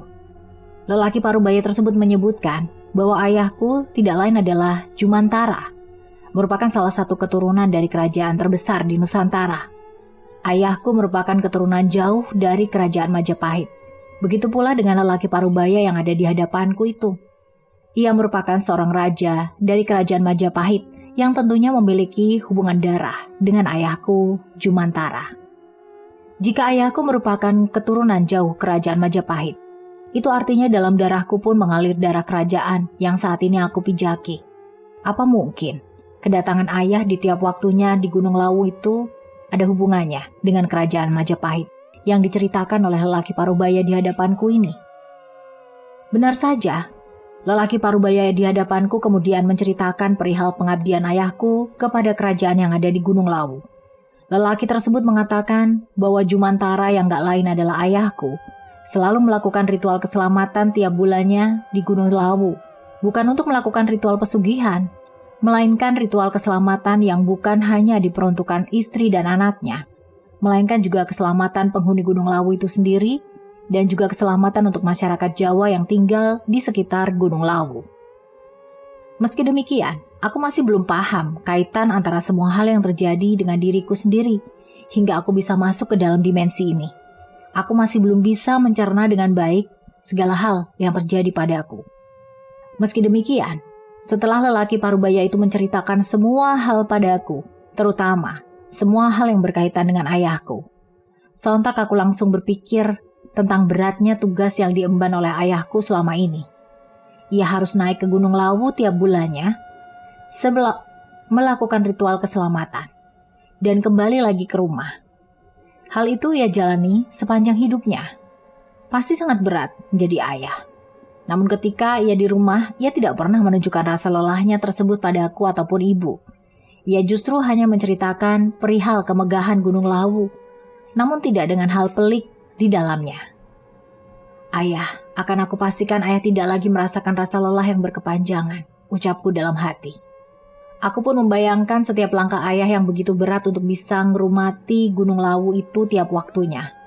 Waktu yang seharusnya bisa digunakan untuk bercengkrama denganku dan juga ibu, ia habiskan untuk melakukan pengabdian di Gunung Lawu. Seorang diri, tanpa adanya orang lain yang membersamai. Apa selama ini ayah tidak mengeluh? Tanya aku dalam hati. Namun rasanya nggak mungkin kalau ayah tidak mengeluh perihal ini. Pasti ayah sudah sangat lelah. Namun ia tidak memiliki cukup ruang untuk mengeluh, terlebih lagi untuk berhenti melakukan ritual keselamatan. Sebab pasti ada konsekuensi yang cukup besar jika ayah memilih untuk berhenti. Entah keselamatan keluarganya akan jadi ancaman atau justru keselamatan dirinya sendiri. Andai sedari awal aku tahu persoalan ini, aku tidak akan pernah mengizinkan ayah untuk pergi ke Gunung Lawu, meskipun hal tersebut tentu sangat sulit untuk dilakukan. Namun aku tidak mungkin tega juga ngelihat ayah yang sudah semakin renta, harus naik dan turun dari Gunung Lawu yang cukup tinggi dan menantang ini. Tanpa sadar, air mataku pun menetes. Aku benar-benar merasakan kehampaan dan rasa lelah yang ayahku sendiri rasakan. Aku benar-benar tidak tega melihat ayah harus bertanggung jawab atas keselamatan banyak pihak, hanya karena ia masih berada dalam satu garis keturunan dengan kerajaan Majapahit. Bukankah ayah juga tidak pernah memilih untuk dilahirkan dari keturunan mana? Tapi mengapa harus ayah yang menanggung semuanya? Muncul gejolak kekecewaan dalam diriku. Perihal takdir yang belum bisa bersahabat dengan ayahku. Ingin rasanya aku mengamuk saat itu juga di depan lelaki parubaya yang terus menatap ke arahku. Namun rasanya tubuhku benar-benar membatu. Aku hanya bisa nangis dan terus menangis tanpa bisa melakukan hal lainnya. Sepertinya lelaki parubaya di depanku itu pun sadar dengan tangisanku. Ia lantas mendekat ke arahku dan membisikkan beberapa kalimat yang ternyata mampu membuatku lebih tenang dibanding dengan sebelumnya. Ayahmu itu melakukan semuanya dengan ikhlas, nak. Jangan berpikiran buruk kepada kerajaan, sebab ayahmu bagian dari kami. Begitu juga dengan diri kamu, nak. Ucap lelaki parubaya tersebut tepat di telingaku. Apa benar ayah ikhlas dengan segala hal yang dilakukannya? Rasanya nggak mungkin. Aku harus bisa memastikan langsung pada ayah. Aku harus tanyakan langsung padanya perihal rasa lelah berkepanjangan yang terus dirasakannya hingga saat ini. Aku harus tahu langsung dari mulut ayah. Setelah mencoba untuk menenangkanku, lelaki parubaya tersebut pun kemudian menempelkan telapak tangannya di atas kelopak mataku. Matanya kemudian terpejam. Seketika saja, aku merasakan hawa dingin merasuki dalam tubuhku. Namun juga terdapat rasa hangat, seolah terdapat sebuah energi yang dihantarkan dari telapak tangan itu. Aku sendiri masih tidak ngerti apa yang dilakukan oleh sosok bertubuh gagah yang saat ini berada di hadapanku. Anehnya lagi, aku tidak mengelak semua hal yang dilakukan olehnya. Aku seakan-akan menuruti semua hal yang dilakukan terhadapku. Lelaki parubaya tersebut kemudian mengangkat tangannya yang menempel pada kelopak mataku yang saat itu terpejam karenanya. Rupanya, lelaki itu membuka mata batinku tanpa aku ketahui. Aku pun perlahan-lahan mulai bisa memahami apa yang dimaksud oleh lelaki parubaya tersebut, seiring dengan terbukanya mata batinku kala itu. Aku pun lantas bisa melihat semuanya tanpa adanya sekat ataupun pembatas. Tak pernah terbersit di dalam pikiranku kalau mata batinku akan terbuka dengan cara yang tidak aku duga. Bahkan dibuka langsung oleh lelaki yang tidak aku kenali dan bukan berasal dari duniaku sendiri. Apa setelah ini semua hal berbahaya akan datang menghampiriku? Aku cukup khawatir dengan segalanya. Rasanya aku benar-benar gak ingin mata batinku terbuka. Rasanya aku benar-benar belum siap. Aku belum siap melihat segala hal yang sebelumnya tidak pernah aku lihat. Aku pun belum siap jika harus bercengkrama secara langsung dengan makhluk-makhluk gaib yang tentunya tidaklah sedikit. Aku belum siap menghadapi segala hal yang gak biasa ada di dalam kehidupanku. Namun aku benar-benar gak mampu untuk mengelak. Aku gak bisa berkata tidak, sebab segala hal terjadi begitu saja. Setelah mata batinku terbuka, segala hal yang benar-benar mengerikan nampak di pelupuk mataku. Aku kaget, aku benar-benar syok dengan keberadaan mereka. Padahal jelas-jelas saat ini aku berada dalam dimensi mereka. Namun sebelum mata batinku terbuka, aku hanya melihat mereka yang masih menyerupai manusia pada umumnya. Namun kali ini, mereka semua nampak di hadapanku. Tak hanya itu, aku juga secara tiba-tiba melihat gambaran ayah saat melakukan pendakian ke Gunung Lawu untuk melakukan ritual keselamatan. Aku melihat bagaimana ayahku sendiri tertatih-tatih naik Gunung Lawu seorang diri. Aku pun melihat masa di mana ayahku sedang bertatap muka dengan sosok lelaki parubaya yang saat ini ada di hadapanku. Aku bahkan melihat ayah dan lelaki parubaya tersebut dikelilingi oleh makhluk-makhluk yang sangat mengerikan. Ada sosok perempuan dengan lidah yang menjulur begitu panjang. Ada pula genderuwo, perempuan dengan wajah yang amat rusak, siluman monyet, dan banyak makhluk lainnya yang nampak begitu mengerikan. Aku sendiri gak berani menatap bayangan itu. Makhluk-makhluk tersebut terlihat mengelilingi ayahku yang saat itu sedang menabur bunga dan meletakkan beberapa singkong bakar untuk sesajen. Sekumpulan makhluk mengerikan itu lantas berebut bunga yang ditaburkan oleh ayah. Mereka bahkan menggerayangi ayahku. Ayah lantas membakar dupa dan mengucap serangkaian persembahan doa keselamatan yang ditujukan untuk semua makhluk yang menjadi pertanggungjawabannya untuk perihal keselamatan. Kini aku mulai paham dengan segala hal yang selalu jadi pertanyaan dalam benakku. Kini aku benar-benar paham dan mendapatkan banyak gambaran perihal alasan utama ayah selalu datang dan singgah ke Gunung Lawu di tiap bulan. Aku sendiri bahkan bisa merasakan kemarahan makhluk-makhluk itu jika suatu waktu ayah tidak datang untuk melakukan ritual persembahan atau ritual keselamatan. Oleh karenanya ayah tidak pernah sekalipun absen untuk datang dan singgah ke Gunung Lawu. Sebab jika ayah tidak melakukan ritual itu, maka makhluk-makhluk mengerikan itu tentu akan ngamuk dan sangat marah. Akibatnya, kesejahteraan masyarakat di Pulau Jawa pun bisa terancam. Ayah tidak ingin hal itu terjadi, sehingga ia dengan ikhlas mengorbankan dirinya demi kemaslahatan banyak orang. Jauh di lubuk hatiku, aku benar-benar merasakan beban moral yang ayah tanggung selama ini. Aku tahu betul kalau sebenarnya ayah enggan untuk melakukan semuanya. Namun ayah sudah terlalu jauh terjerumus ke dalam tradisi yang entah dimulai sejak kapan. Apakah sejak ayah muda atau setelah ayah menikah dengan ibu? Aku harus menanyakan segalanya kepada ayah secara langsung saat nanti aku kembali. Ayahku sudah terlanjur jatuh dalam lembah tradisi hanya karena ia jadi salah satu keturunan Raja Majapahit. Namun apa mungkin ayah akan selamanya melakukan ritual keselamatan itu? Bukankah terlalu berbahaya jika memang ayah harus terus-menerus merawat hal yang tidak seharusnya dirawat olehnya seorang diri? Rasanya aku benar-benar ingin menjerit karena tidak sanggup melihat kesengsaraan ayah selama ini. Jika ritual tersebut hanya dilakukan oleh keturunan kerajaan Majapahit, itu artinya aku akan jadi penerus selanjutnya setelah ayahku. Namun mengapa harus sekarang? Bukankah ayahku masih sangat sehat? Dan mengapa aku harus dilibatkan sekarang? Bukankah aku masih terlalu muda untuk mengetahui segala hal yang cukup kompleks bagiku? Seperti halnya ayah yang tidak bisa berhenti meskipun ia terlihat begitu enggan melakukan segalanya. Aku pun mau tidak mau harus melakukan hal serupa. Namun aku sendiri masih ragu dengan kemampuan dalam diriku. Apa mungkin aku sanggup melanjutkan tradisi ritual keselamatan yang selama ini sudah dijalankan oleh ayah? Rasanya aku nggak ingin memiliki garis keturunan kerajaan Majapahit itu. Aku nggak ingin mengalami hal yang membuatku benar-benar merasakan kebingungan yang berkepanjangan. Jika bisa milih, aku pengen dilahirkan dari kalangan keluarga yang biasa-biasa aja, tanpa ada garis keturunan keluarga yang menurutku yang nggak biasa. Namun takdir nyatanya berkata lain. Aku lahir dan dibesarkan oleh keturunan keluarga yang bersinggungan langsung dengan kerajaan Majapahit. Rasanya aku nggak mampu. Sepertinya lelaki parubaya di hadapanku paham dengan apa yang aku ucapkan. Ia lantas membicarakan perihal konsekuensi jika ritual itu tidak serta-merta dijalankan oleh keturunan kerajaan tersebut. Nak pasar bubrah, ora bakal ono yen menungso orang golek gegoro. Lan tradisi iki tetep kudu dilakoni. Nak dewe ora bakal tekan dunyane menungso menawi ora ono maksud elingono. Ucap lelaki parubaya tersebut dalam bahasa Jawa yang kebetulan mampu dipahami olehku meskipun tidak seluruhnya. Ucapan lelaki parubaya tersebut memberikan isyarat bahwa segala hal yang terjadi di dunia ini sudah memiliki takdirnya masing-masing.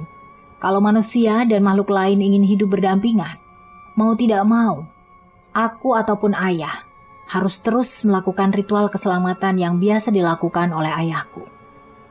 Perihal pasar bubrah, pasar goib yang kerap kali menjadi perbincangan banyak pendaki lain yang sering kali menceritakan hal menyeramkan dari pasar tersebut.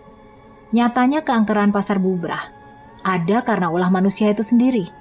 Pasar bubrah tidak akan terlihat oleh manusia kalau manusianya sendiri mampu menjaga diri saat melakukan pendakian ke Gunung Lawu. Nyatanya hal tersebut tidaklah mudah. Banyak pendaki yang kerap kali abai, tidak mengindahkan larangan-larangan yang seringkali digembar-gemborkan oleh banyak pihak. Mereka hebat dan jumawa terhadap kemampuan dirinya sendiri, menjadikan manusia menjadi sombong, dan lantas tidak mengindahkan peraturan yang ada. Oleh karena itu, kerap kali makhluk gaib yang hidup berdampingan dengan manusia terkadang muncul dan menghantui pendaki-pendaki tersebut. Namun jika manusia yang melakukan pendakian Gunung Lawu mampu menjaga sikap dan juga ucapannya ketika berada di sekitar Lawu, tentu makhluk tersebut tidak akan menampakkan dirinya dan tidak akan ada pasar bubrah yang membayang-bayangi mereka. Setelah mendengar semua yang diucapkan oleh lelaki parubaya di hadapanku itu, aku merasakan adanya tamparan. Sejatinya tidak akan ada kejanggalan yang terjadi di dalam sebuah pendakian kalau manusianya itu sendiri bisa menjaga. Kini aku perlahan-lahan mulai memahami sebagaimana pentingnya peran ayahku selama ini.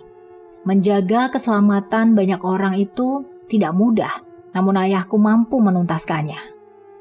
Setelahnya, aku pun mulai perlahan-lahan bisa menerima takdir hidup yang Tuhan gariskan padaku. Lantas aku pun juga mengucapkan kesediaanku kepada lelaki parubaya di hadapanku saat ini. Aku bersedia, ucapku dalam bahasa Jawa. Lelaki itu lantas tersenyum padaku. Ia kemudian mengelus kepalaku layaknya sikap seorang ayah kepada anaknya.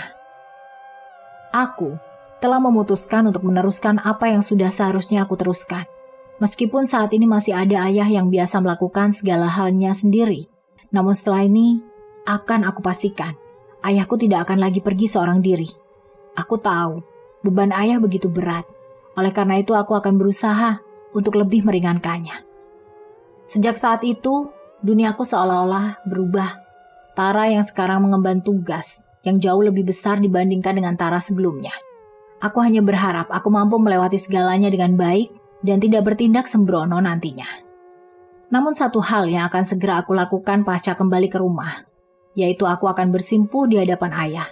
Menceritakan segala hal yang terjadi padaku, akan aku pastikan ayahku mendengar semua detail peristiwa yang menimpaku, terutama peristiwa yang berkaitan dengan dimensi ini, dan juga perihal sosok lelaki parubaya di hadapanku.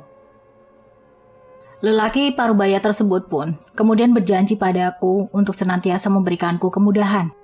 Dengan syarat, aku harus bisa mawas diri dan tidak melakukan kesalahan-kesalahan yang bisa mengotori pikiranku.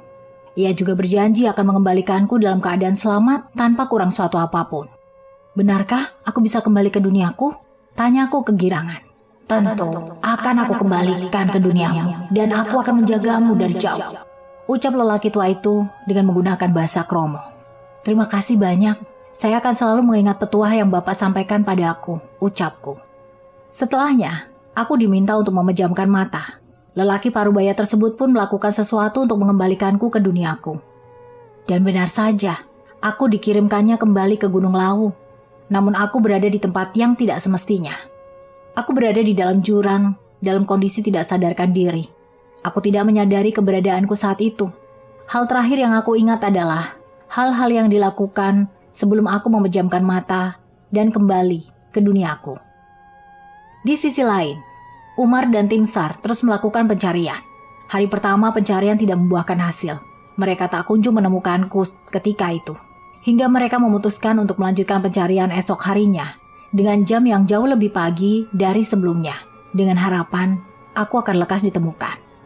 Sama halnya pencarian di hari pertama. Pencarian di hari kedua pun tidak menemukan titik terang. Keberadaanku tak kunjung ditemukan oleh mereka. Hingga mereka semuanya merasa frustasi dan memiliki keinginan untuk menghentikan pencarian. Namun lagi dan lagi, Umar berusaha untuk membujuk semua orang untuk tidak menghentikan pencarian terhadap Tara. Karena ia sangat yakin kalau Tara sahabatnya itu masih hidup dan saat ini sedang menunggu bantuan dari kami semua. Akhirnya tim SAR pun memutuskan untuk melakukan pencarian dengan tenggang waktu selama 7 hari. Jika memang Tara tidak kunjung ditemukan, maka pencarian pun akan dihentikan. Umar pun menerima segala hal yang sudah menjadi keputusan tim SAR. Harapannya hanyalah aku bisa ditemukan sesegera mungkin tanpa harus menunggu sampai 7 hari ke depan. Namun hanya takdir yang bisa menjawab keinginan Umar tersebut. Nyatanya tekad Umar bulat pun membuahkan hasil yang sesuai dengan apa yang diharapkan. Tepat di hari ketiga, Tara berhasil ditemukan oleh Umar dan juga tim SAR. Tara berada di bawah jurang yang dalamnya kurang lebih 7 meter. Saat melihat tubuh Tara dari atas, mereka pun langsung menyusun strategi untuk bisa turun ke bawah dengan selamat. Mereka menggunakan peralatan yang sudah disediakan sebelumnya. Tangis Umar pecah saat itu. Ia sudah berpikiran buruk tentang keselamatan Tara. Sebab Tara berada di kedalaman yang cukup dalam. Berkaca dari kasus-kasus sebelumnya, sangat mustahil seseorang bisa selamat jika sudah terjatuh ke dalam jurang yang cukup dalam tersebut. Meskipun Umar merasa begitu kalut, namun ia bersyukur. Karena Tara nyatanya masih bisa ditemukan, terlepas bagaimanapun kondisinya. Tim SAR pun langsung turun ke bawah, mengevakuasi Tara. Dan begitu tim sampai di bawah, mereka semua kaget. Ternyata Tara masih dalam kondisi hidup. Luka di tubuhnya pun terbilang sedikit. Hanya saja ia masih dalam kondisi tak sadarkan diri. Teman kalian masih hidup dan bisa diselamatkan, teriak tim SAR dari bawah jurang. Mendengar hal tersebut, perasaanku benar-benar lega setelahnya. Nyatanya Tara bisa bertahan sejauh itu menurut Umar. Ia pun kini juga sudah tidak sabar menunggu Tara untuk naik ke atas. Setibanya di atas, Umar langsung memeluk tubuh Tara dengan begitu erat ketika itu. Setelahnya, Tara pun langsung dibawa turun ke bawah untuk dilarikan ke klinik terdekat supaya bisa dilakukan proses penyelamatan. Umar terus mengikuti Tara tepat di belakangnya. Ia selalu ingin memastikan kondisi Tara baik-baik saja, tanpa kurang suatu apapun. Setelah sampai di base camp, ia pun lantas menghubungi kedua orang tua Tara agar keduanya bisa datang sesegera mungkin. Benar saja, setelah aku menyampaikan kabar perihal Tara, kedua orang tuanya langsung bergegas datang ke klinik memastikan kondisi Tara kala itu. Sejak saat itu, Tara dinyatakan selamat dan tidak ada luka serius di tubuhnya. Hanya luka ringan yang hanya menunggu beberapa waktu untuk disembuhkan. Tak lama berselang, Tara pun terbangun dalam kondisi yang cukup baik. Tak berselang lama, aku pun lantas bangun dari ketidaksadaranku. Perlahan-lahan, aku mulai membuka mataku, dan aku melihat wajah ayah dan ibuku yang nampak begitu cemas. Aku juga melihat Umar dengan tangisnya yang tak kunjung usai. Tak hanya mereka, aku pun melihat banyak sekali makhluk mengerikan di sekitar ranjang tempatku beristirahat. Mereka semua menatap tajam ke arahku, seakan-akan mereka semua tahu jika aku bisa melihat mereka. Namun aku masih belum bisa terbiasa dengan pemandangan mengerikan yang tak biasa aku lihat. Rasanya aku masih belum sanggup melihat hal mengerikan di sepanjang hidupku ke depan. Saat aku melihat ayah, sontak aku pun langsung menginginkan untuk berbincang dengannya, empat mata. Lantas aku pun meminta semua orang di ruanganku untuk keluar lebih dulu kecuali ayah. Namun awalnya ibuku enggan untuk keluar. Setelah aku mohon padanya, akhirnya ibu pun bersedia untuk keluar. "Kenapa, Nak?" tanya ayahku padaku. "Aku bertemu dengan sosok itu ya," ucapku. "Lantas apa yang kau melakukan?" tanya ayahku. "Mengapa ayah harus melakukan itu?" tanyaku. "Ayah tidak punya pilihan lain. Ayah hanya bisa patuh dan tidak bisa melakukan yang lainnya," ucap ayah. "Bukankah itu sama saja ayah mengorbankan diri ayah?" ucapku. "Ayah sudah ditakdirkan melakukan hal itu, Nak, dan kamu akan melanjutkan segala hal yang dilakukan oleh ayah," ucap ayah. "Tapi aku enggan, ayah," ucapku. "Sama seperti ayah, kamu pun tidak memiliki pilihan lain, Nak," ucap ayah. Tangisku pun pecah. Lantas ayah pun langsung memelukku dengan erat, seolah-olah ia tahu dan paham dengan tugas yang harus aku emban. Tidak ada pilihan lain selain mengikuti segala takdir yang sudah Tuhan gariskan. Ayah coba untuk menguatkanku, namun rasanya aku sudah tidak sanggup untuk melakukannya, meskipun aku belum melakukannya sendiri. Namun ayah berkata padaku, jika ayah akan mengajarkanku segala hal, supaya aku tidak kaget nantinya. Tak ada pilihan lain selain menerima takdir hidupku sendiri. Tak berapa lama kemudian, Umar dan ibu masuk kembali ke dalam ruangan. Ibu menanyakan segala hal yang terjadi padaku, begitupun juga dengan Umar. Aku pun lantas menceritakan segala hal yang aku lalui sepanjang waktu itu saat aku menghilang dari pandangan Umar dan teman-teman rombonganku. Aku menceritakan keadaanku secara tiba-tiba berada di dimensi lain. Padahal jelas-jelas sebelumnya aku sedang berada di atas bebatuan bersama Umar dan Faras. Tak lupa aku juga menceritakan perihal pertemuanku dengan sosok lelaki parubaya yang secara sengaja membuka mata batinku. Banyak perbincangan yang kami lakukan saat aku berada di dunianya, hingga akhirnya sosok lelaki parubaya itu mengembalikanku ke dalam duniaku. Aku juga gak paham mengapa aku bisa berakhir di dasar jurang. Sebab sebelumnya aku tidak melihat adanya jurang. Bahkan hutan ataupun bebatuan tajam pun tidak nampak di dalam penglihatanku. Meskipun banyak hal pelik terjadi di sepanjang perjalananmu, aku benar-benar bersyukur kamu masih bisa diberi keselamatan, Tara, ucap Umar. "Iya, Mar, Tuhan masih begitu baik terhadapku," ucapku. Umar pun kemudian memelukku dengan begitu erat. Ia terus mengucapkan rasa syukur yang tak henti-hentinya karena aku benar-benar selamat dan masih diberikan kesempatan hidup oleh Tuhan. 7 tahun setelah peristiwa kelam itu terjadi, tepatnya 2012. Kini aku mulai semakin sadar jika aku bukanlah orang biasa. Aku diberikan amanat yang harus aku jaga di sepanjang hidupku. Mata batinku yang sudah terlanjur dibuka oleh lelaki yang tak lain adalah keturunan kerajaan Majapahit pun membuatku lebih peka akan banyak hal. Aku mampu menembus dimensi lain yang berbeda. Bahkan aku mampu melihat masa depan dan juga masa lalu seseorang. Namun, jika aku sembrono dengan kemampuanku tersebut, maka aku akan mendapatkan sebuah hukuman. Hal itulah yang selalu diucapkan oleh lelaki parubaya tersebut dan juga ayahku sendiri. Selesai.